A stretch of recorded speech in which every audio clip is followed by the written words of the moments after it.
Alright, so this is Resistance 3, just came out yesterday. This is very beginning of the game. I skipped the tutorial part, so we don't have to go through that.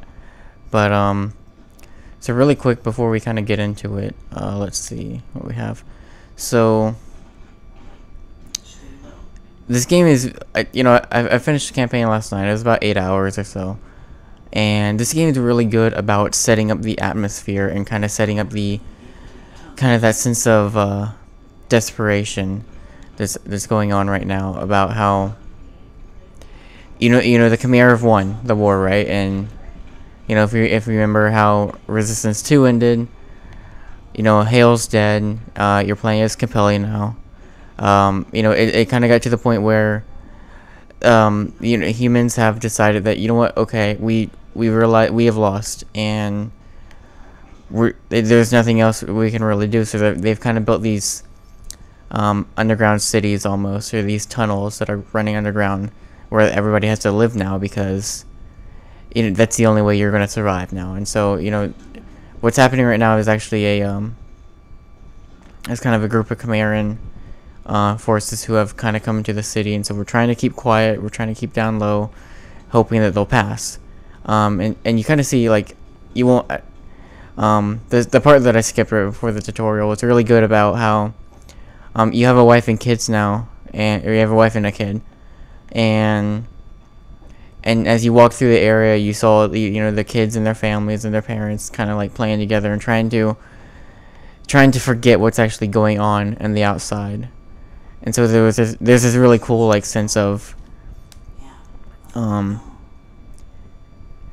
everybody's just kind of like, we've lost, and there's not much we can really do. We can kind of fight them off if we have to, but they're trying to live their everyday life, right? Now, obviously, things are not going how we want them, because now they know that we're here. So atmospherically, this game is like really just incredible. Now, the good news is weapon wheel is back. So if you remember how Resistance 1, we had the weapon wheel. Then when we went to Resistance 2, they took it back to just 2 weapons. Resistance 2 was received a lot of backlash from people. Now, this being early in the game, we only have 2 weapons. So you have the bullseye, the magnum, weapons that you should remember from the past games. We also have the auger comes back, the carbine comes back, the deadeye, Rossmore is back. So among others, there's a lot of new weapons. There's a lot of variety in every weapon, as you kind of would expect. Insomniac is, their specialty is crazy, awesome weapons that are really fun to use, and they nail it here. This is honestly the weapon set in this game is probably the best weapon set I have played in a first-person shooter. Granted, I'm not a huge FPS guy, so there are probably other games that might do it better, but for me, this is just clearly the best. Also, to take note, you see that my bullseye is level 3, magnum is level 2. You level up your weapons like you would in a ratchet game, so the more you use the weapon, the better it gets, which is awesome. And it kind of had me constantly switching back between different weapons, so most of my weapons are at least level 2 right now, so that's great.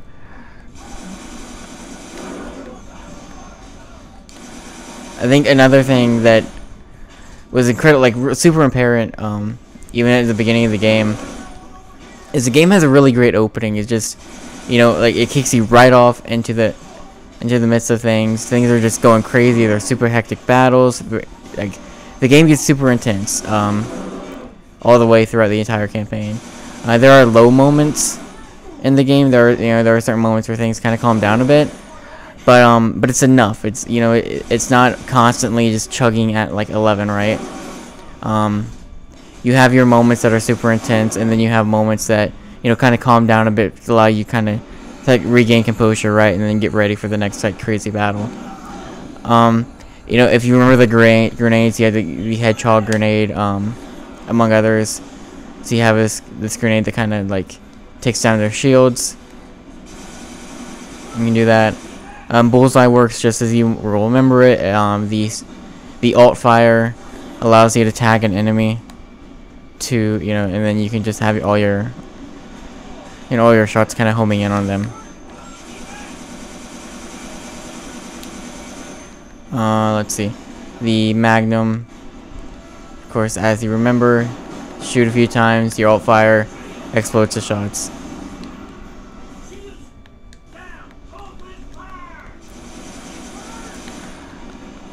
The enemy AI in this game is, I mean, maybe I'm remembering the other two games wrong, but they seem so much smarter. They're a lot more aggressive. They don't just stand there. They're constantly kind of flanking you, trying to get that upper hand on you, which is awesome. You really feel like you're in the midst of this huge battle against this enemy that really is just out to kill you, no matter what it takes.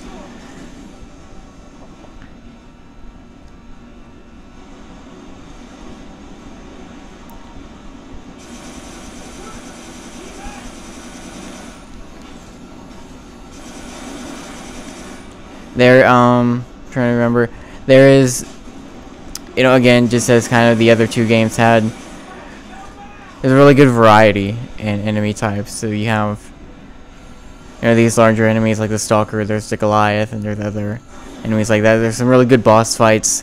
I would probably say about 2 or 3 like actual boss fights, and then some other like rather large fights throughout the game. I need to find health. Oh yeah, another thing, people complained about. Resistance 1 had kind of a mix of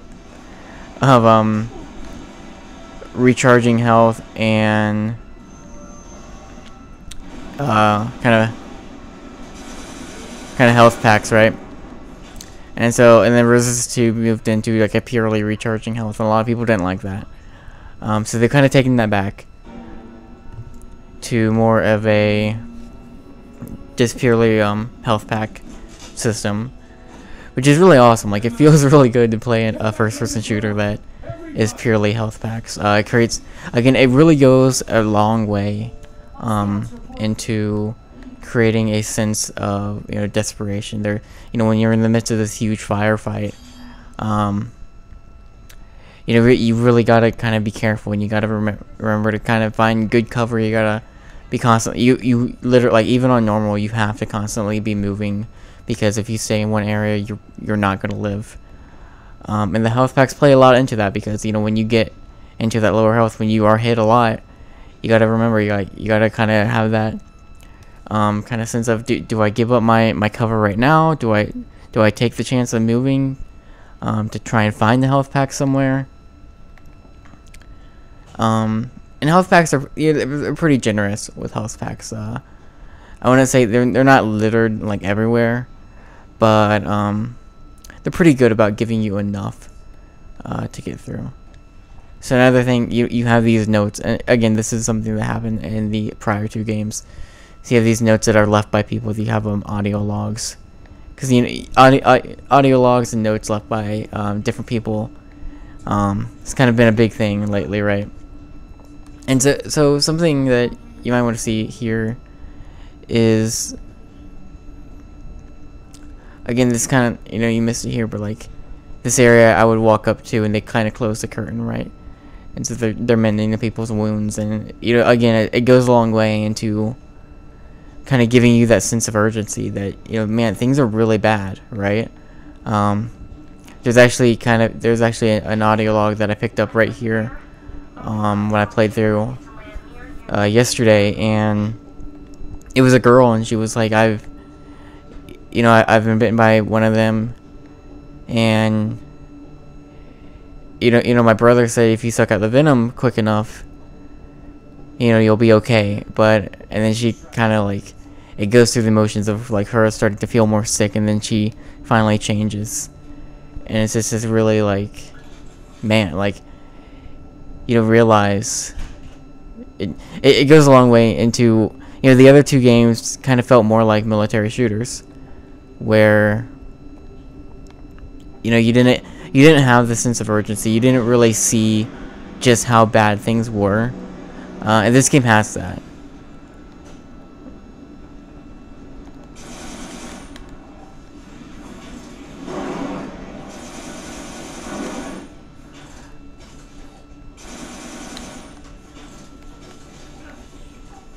Also, the video may not playthrough as well. I don't really know. Kind of depends on what quality you're watching this at.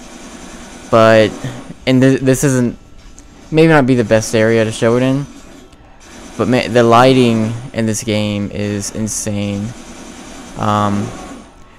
You know, this probably isn't the best looking game out there. It really isn't, but you know, in terms of special effects, in terms of lighting, in terms of you know, the wind and how you just see these particles flying through the air and stuff like that, it really is like, it's insane. It's amazing. And you know, Insomniac chose that they're like, you know what, instead of doing our usual 2-year dev cycle, we're gonna take another year, and because we're, you know, we took to heart the complaints that everybody had about Resistance 2, and we're going to make sure that this one's a good one.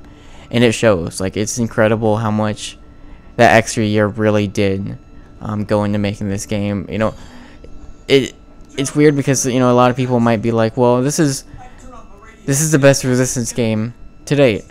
And I don't know if that's actually a compliment. You know, the Resistance games have always kind of been,